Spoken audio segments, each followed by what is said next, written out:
Say, "That's not your idea, that's mine." Oh, no, not House. He was too adroit for that. He didn't care about credit, he wanted results. So he let Wilson continue to feel that the idea was his. House did even more than that. He gave Wilson public credit for these ideas.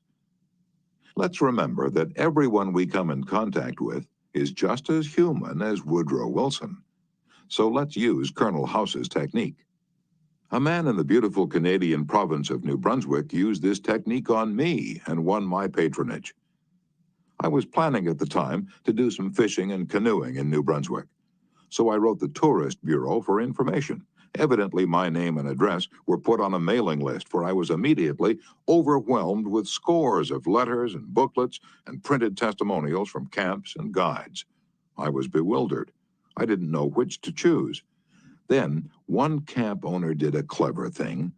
He sent me the names and telephone numbers of several New York people who had stayed at his camp, and he invited me to telephone them and discover for myself what he had to offer. I found to my surprise that I knew one of the men on his list.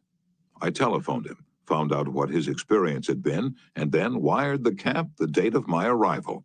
The others had been trying to sell me on their service, but one let me sell myself. That organization won. 25 centuries ago, Lao Tse, a Chinese sage, said some things that readers of this book might use today.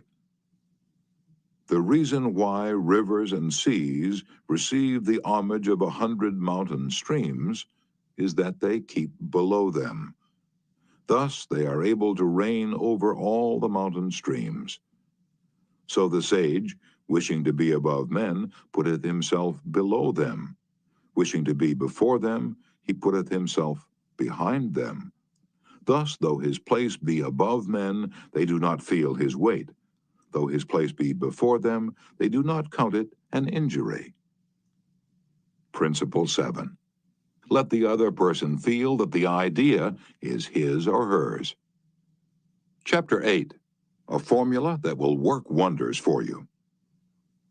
Remember that other people may be totally wrong, but they don't think so. Don't condemn them. Any fool can do that. Try to understand them. Only wise, tolerant, exceptional people even try to do that. There's a reason why the other man thinks and acts as he does. Ferret out that reason, and you have the key to his actions, perhaps to his personality. Try honestly to put yourself in his place. If you say to yourself, "How would I feel? How would I react if I were in his shoes?" you will save yourself time and irritation, for by becoming interested in the cause, we are less likely to dislike the effect. And in addition, you will sharply increase your skill in human relationships. Stop a minute, says Kenneth M. Good in his book, How to Turn People into Gold.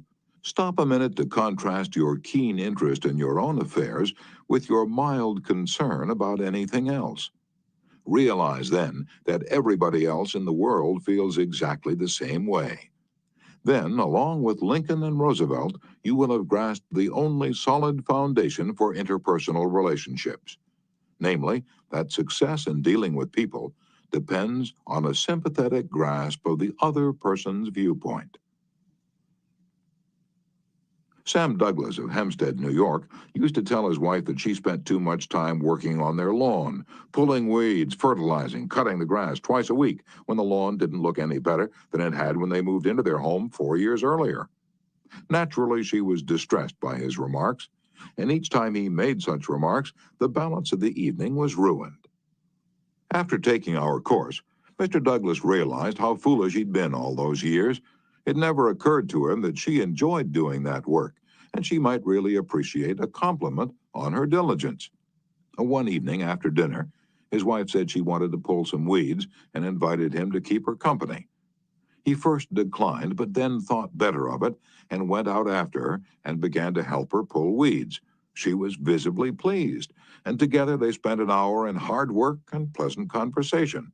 After that, he often helped her with the gardening and complimented her on how fine the lawn looked. What a fantastic job she was doing with the yard where the soil was like concrete. Result? a happier life for both, because he had learned to look at things from her point of view, even if the subject was only weeds. In his book, Getting Through to People, Dr. Gerald S. Nierenberg commented, "Cooperativeness in conversation is achieved when you show that you consider the other person's ideas and feelings as important as your own. Starting your conversation by giving the other person the purpose or direction of your conversation, governing what you say by what you would want to hear if you were the listener, and accepting his or her viewpoint will encourage the listener to have an open mind to your ideas."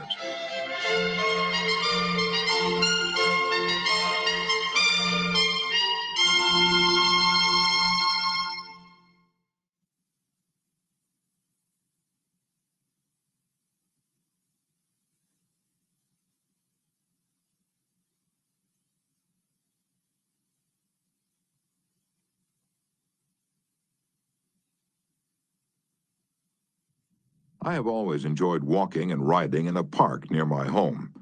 Like the Druids of ancient Gaul, I all but worship an oak tree, so I was distressed season after season to see the young trees and shrubs killed off by needless fires. These fires weren't caused by careless smokers.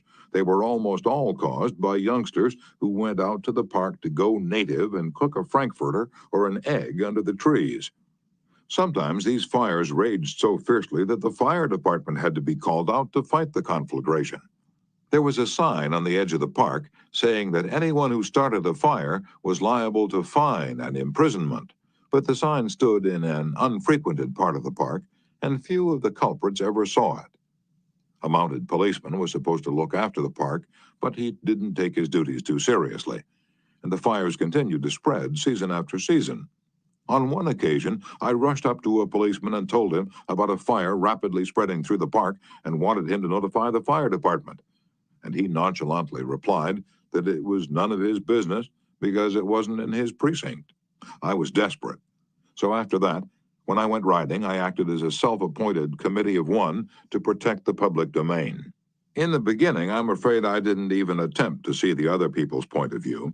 When I saw a fire blazing under the trees, I was so unhappy about it, so eager to do the right thing, that I did the wrong thing. I would ride up to the boys, warn them that they could be jailed for starting a fire, order with a tone of authority that it be put out, and if they refused, I would threaten to have them arrested. I was merely unloading my feelings without thinking of their point of view. The result? They obeyed sullenly and with resentment. After I rode on over the hill, they probably rebuilt the fire and longed to burn up the whole park. With the passing of the years, I acquired a trifle more knowledge of human relations, a little more tact, and a somewhat greater tendency to see things from the other person's standpoint. Then, instead of giving orders, I would ride up to a blazing fire and begin something like this. "Having a good time, boys? What are you going to cook for supper? I loved to build fires myself when I was a boy, and I still love to. But you know they're very dangerous here in the park. I know you boys don't mean to do any harm, but other boys aren't so careful. They come along and see that you've built a fire, so they build one. They don't put it out when they go home, and it spreads among the dry leaves and kills the trees. We won't have any trees here at all if we aren't more careful. You could be put in jail for building this fire, but I don't want to be bossy, interfere with your pleasure. I'd like to see you enjoy yourselves. But won't you please rake all the leaves away from the fire right now, and you'll be careful to cover it with dirt, a lot of dirt, before you leave, won't you? And the next time you want to have some fun, won't you please build your fire over the hill there in the sand pit? Can't do any harm there. Thanks so much, boys. Have a good time." What a difference that kind of talk made.